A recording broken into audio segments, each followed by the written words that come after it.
एक तरफ बाकी देश जहां अमेरिका से डर रहे तो चाइना वहीं यूएस से भिड़ना चाहता है और उसे पता है कि इससे हमारा कुछ नहीं बिगड़ेगा, नुकसान होगा तुम्हारा होगा। और अब चाइना जान गया कि सबसे ज़्यादा कस्टमर यूएस के थे, अब नहीं रहे, क्योंकि टैरिफ के चलते उसे वो कस्टमर खोने पड़े। और वो कर रहा भारत को अप्रोच, क्योंकि एशिया में चाइना का माल अगर सबसे ज़्यादा किसी देश में एक्सपोर्ट होता है तो वो है भारत। और भारत में दोस्ती का हाथ बढ़ाने के लिए क्या रणनीति बनाई, जानकर चौंक जाओगे। कहने को भारत दिखाता है कि चाइना पाक और बांग्लादेश का साथ देता है, इसलिए हम कभी एक नहीं हो सकते। लेकिन जिनपिंग ने कहा कि हमें एक होना पड़ेगा, तभी हम अमेरिका को मात दे पाएंगे। और इसी तरह भारतीयों को चाइना ने 85,000 वीजा दिए, पर इसके पीछे की राजनीति बहुत गहरी है। आइए समझते हैं। खबर सामने आ रही है कि इस साल 85,000 इंडियंस को वीजा दिया गया।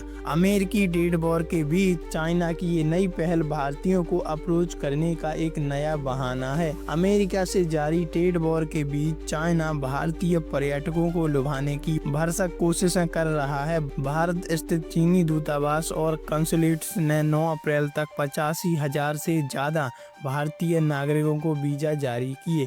भारत में चीनी राजदूत सू फेंगोंग ने ज्यादा से ज्यादा भारतीयों से चीन आने और देश घूमने की अपील की। उन्होंने एक्स पर लिखा, 9 अप्रैल 2025 तक भारत में चीनी दूतावास और कॉन्सुलेट्स ने चीन विजिट करने वाले भारतीय नागरिकों को 85,000 से ज्यादा वीजा जारी किए। चीन आने वाले ज्यादा से ज्यादा भारतीय दोस्तों का स्वागत करता है ताकि वे सुरक्षित और दोस्ताना चीन को जान सकें। इससे सीधा सीधा तात्पर्य है कि भारतीयों को अप्रोच करने का ये नया तरीका है और चाइना ये बात जानता है कि भारत ही अब हमें बचा सकता है।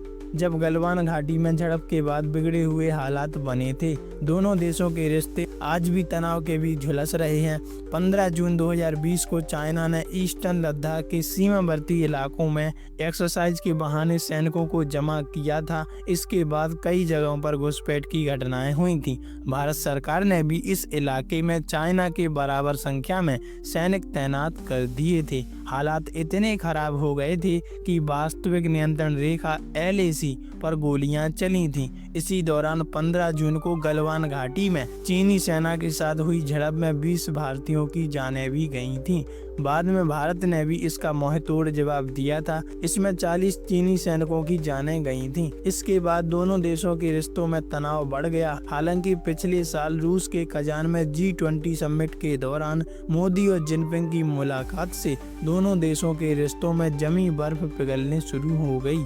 वैसे इस बारे में आपकी क्या राय है, कमेंट में लिखकर जरूर